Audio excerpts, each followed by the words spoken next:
Welcome back to another episode of the Pulp, Raconteur and the Swordsman of Mars by Otis, Adelbert, Kline. I am your reader as usual, Carmel, and we are on chapter 17, darlings. When last we saw our hero, he had made friends with a fairy princess, but had been captured in a giant net. What will become of him and his henchmen? As soon as he felt the net swish under him in the water, Thorn instinctively dived forward in an effort to evade it. But it had traveled too far beneath him to make such an attempt successful. However, he was able to catch hold of the rim with both hands, and clung to this as he was borne aloft, so he did not sink in the toils as Ziraldu had done. An instant later he was soaring 50 feet above the treetops, and though he well knew the risk he ran, decided on a desperate attempt at escape. Accordingly, he drew himself up until the edge of the net was on a level with his thighs, then turned a somersault and let go, falling feet foremost. His feet were still thrust through the bands of his pneumatic water shoes, and those helped, to a considerable extent, in breaking his fall as he crashed downward through the branches of a large tree.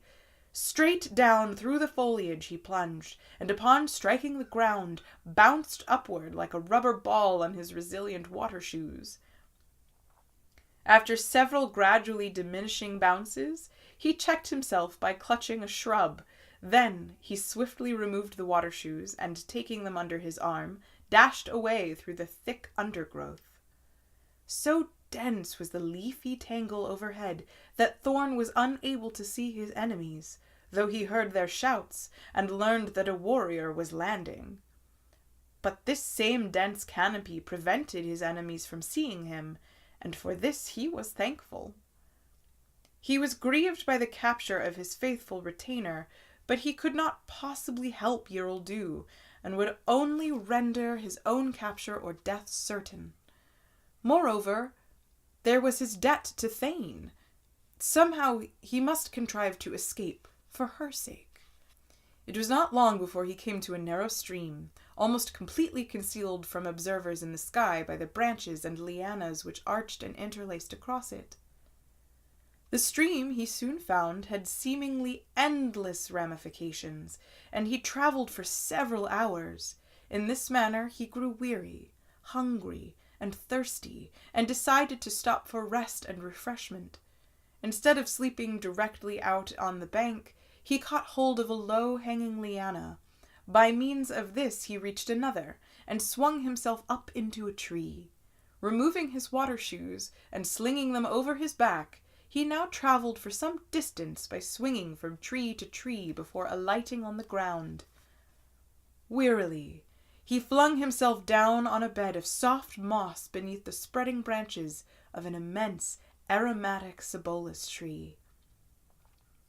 Then, after a pull at his water flask, he opened his box and removed therefrom a ration of dried meat and a cake. These he washed down with copious draughts of cold water. He rested there on the moss for a while, then packed up and wandered on. As he felt that he had effectively baffled his pursuers, and knew that he was hopelessly lost, he saw no great need for haste. And so he wandered on through the strange Martian jungle, pausing at times to examine odd flowers or fruits, and marveling at its fantastic and often gigantic insect life, as well as its many queer beasts, birds, and reptiles. Part of the time he walked on boggy land from which the water oozed at each step, and often he splashed through shallow pools. At other times he was compelled to don his water shoes to cross flooded areas where the trees stood in the water. There were also considerable stretches of high, dry land, usually quite heavily wooded. Shortly after he had entered one of these, he suddenly sighted a colony of pale green caterpillars, the bodies and heads of which were protected by sharp yellow spikes. There was a great diversity of size among them, the smallest being barely an inch in length, while the largest were more than 3 feet long and proportionally thick. All were browsing on leaves except a few of the largest individuals, which were busy spinning cocoons. He noticed many finished cocoons hanging from limbs by twisted, rope-like fastenings.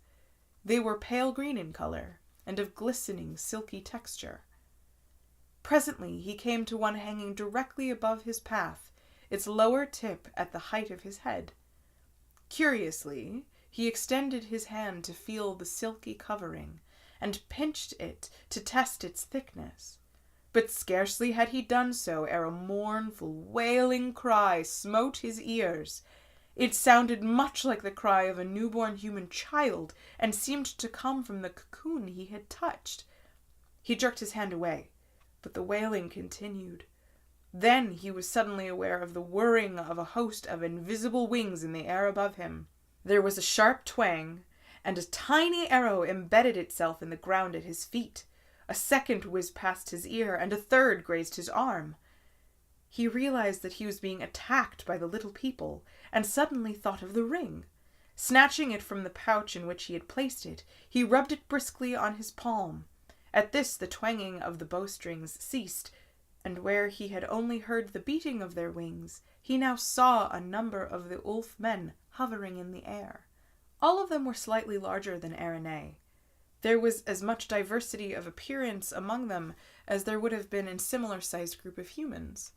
Their antennae were longer than those of the Ulf girl, and projected from shiny metal headpieces, notched at the front to let them through. They wore shirts of light chainmail which reached to their thighs, drawn in at the middle by green silk belts from which depended swords and daggers. In addition to these weapons, each man carried a small bow in his hand, and a quiver of arrows strapped to his thigh. One of the tiny warriors alighted on the ground, and advancing saluted Thorn respectfully. "Fleecewen, a gen of the Ulf archers, shields his eyes in the light of your presence, man of the old race and friend of Estabil, the Great One. We regret that we attacked you unknowingly, and humbly craving your pardon, place ourselves at your disposal and under your command." "My greetings to you and your archers, Fleecewen Gen," Thorn answered, returning his salute. "Actuated by curiosity, I touched this cocoon, not meaning to injure it." "Our infants are easily frightened by the touch of strangers," Fleecewen said, "and we who guard them cannot watch them all at one time. We would lose many that might otherwise be saved if they did not summon us when menaced or interfered with." "Then I am fortunate that your marksmanship was no better." "Had you been one of the Magongi, you would now be bristling with arrows," Fleecewen hastened to inform him. "But we saw you were of the old race, so only shot to drive you away. What would you with us, bearer of the ring? If you can help me to find Thane, daughter of Miradon Vil, I'll be grateful. I am the Rad of Takor and her friend." As soon as he announced his title, every member of the little company saluted. "We are doubly honored," said Fleecewen, "that you prove to be the Lord of Takor as well as the bearer of the ring. As for finding Thane, if she is anywhere within the Takor marsh, our Vil can find her for you. Permit me to conduct you to him." After sending a warrior ahead to announce their coming, and placing another in temporary charge of the archers, Fleecewen led the way. Presently, above the drone of insects and the song of birds, Thorn heard an haunting, exquisite fantasy of sound which seemed to emanate from a carillon of no less than 1,000 tiny silver-tongued bells. Yet he knew, as he drew closer, that it was not bells he heard, but a chorus of Ulf voices. Soon he was able to distinguish the words of their song, and was surprised to learn that it was a paean of welcome for him. A moment later, he and Fleecewen emerged into a pleasant glen, the verdure-clothed sides of which rose steeply at his right and left. The place literally swarmed with Ulfi, both male and female, and all were singing, some hanging suspended in the air with fanning wings, some perched in the trees or upon outcropping of rocks on the hillside, some standing in cave mouths, with which the place was honeycombed, and others gathered on the mossy ground. Fleecewen now kept to the ground, marching as if some great and honorable task had been delegated to him. As Thorn came abreast to the first singers, these began showering him with tiny, fragrant white blossoms. Then a group of 20 pretty elf maidens fluttered down, and some draped Thorn with garlands, while others strewed flowers before him. Suddenly the music ceased, and Thorn, his body swathed with ropes of blossoms, found himself standing before a jovial-looking, pot-bellied old elf with a merry twinkle in his eye. He sat enthroned on the lip of a large lily. "Greetings, Sheb Takor Rad!" cried the old little fellow on the lily throne, returning his salute. "Estabil, Vil of the Ulfi, bids you welcome to Ulfland, and desires to publicly thank you for saving the life of his precious daughter Erinne. If there is aught that Estabil can do for you, you have but to make your wishes known." "I wish to find," Thorn began. "I'll spare you the trouble of saying more," Estabil interrupted. "You wish to find Thane. That we can promise to perform for you." He leapt nimbly down from the lily throne and continued, "Now that is done, will you not stay to eat and drink with us?" "Of course," Thorn assured him, "but it is important that I find Thane quickly. I should prefer to stay only long enough to drink a friendly cup with you, though if I were not pressed for time, your hospitality would be most welcome. I'm sure you understand." "We do, indeed we do," Estabil replied. He turned and raised his hand, whereupon a little bearded Ulf struck a gong. Then there issued from the mouth of a cave in the hillside a figure Thorn instantly recognized. It was Erinne. Behind her came an elf maiden bearing a golden tray on which reposed 3 tiny platinum cups that sparkled with jewels and a jar. Thorn saluted as the Vil's daughter approached, and she smiled up at him. "I hoped I might greet you at the banquet table," she said, "but since you cannot tarry with us, I bring you the cup of friendship and of farewell." So saying, she filled the 3 jeweled cups from the jar, handed one to Thorn, one to her father, and retained one for herself. Estabil raised his cup.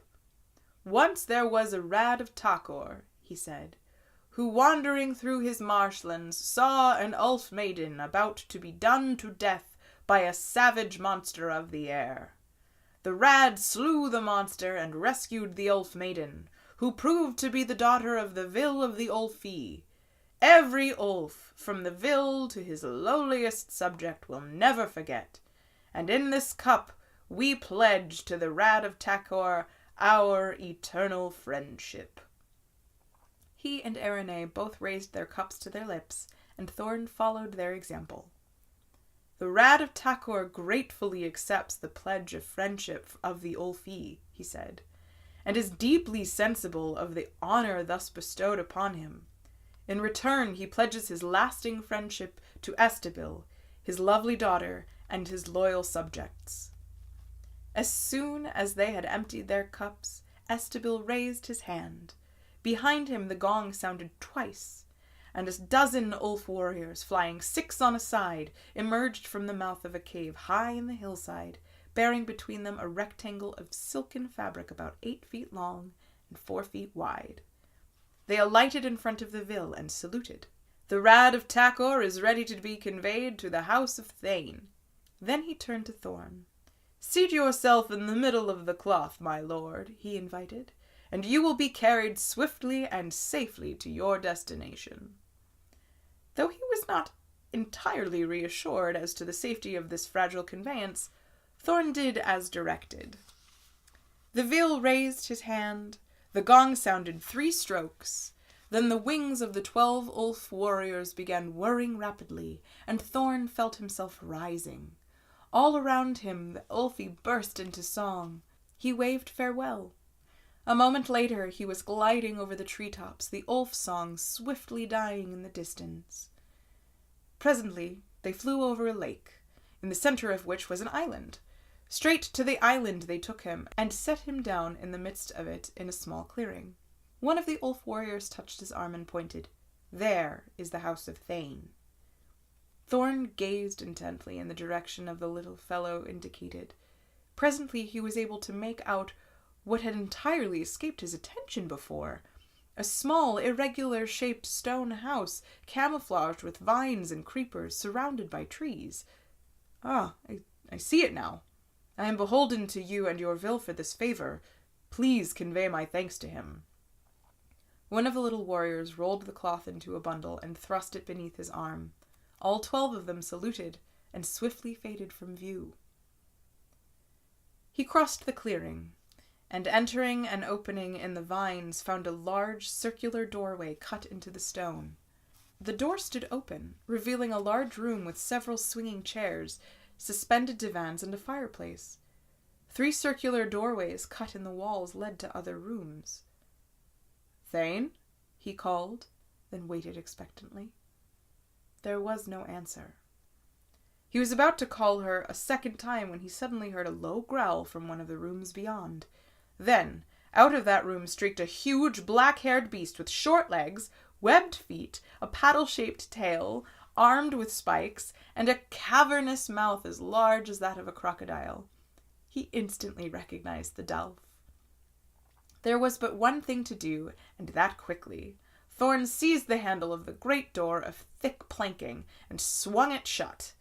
A moment later he felt the impact of that heavy beast on the other side. He kept his hand on the latch, and it was well that he did so, for he suddenly felt that it was being pressed upward from the other side. Recalling the remarkable sagacity of these creatures, he was convinced that the beast was trying to open the door. He was looking around for something to which he could brace the latch, when he suddenly heard another growl, this time behind him. Turning, he beheld a second Delph, black with a ring of bright yellow fur circling its neck, swiftly bearing down upon him. What has our hero gotten himself into this time? He was no match for one Delph. What will he do with 2? Is Thane there? What's he gonna do now that he thinks he's not in love with her anymore? Find out on the next chapter of The Swordsman of Mars by Otis Adelbert Kline. I have been your reader, Carmel.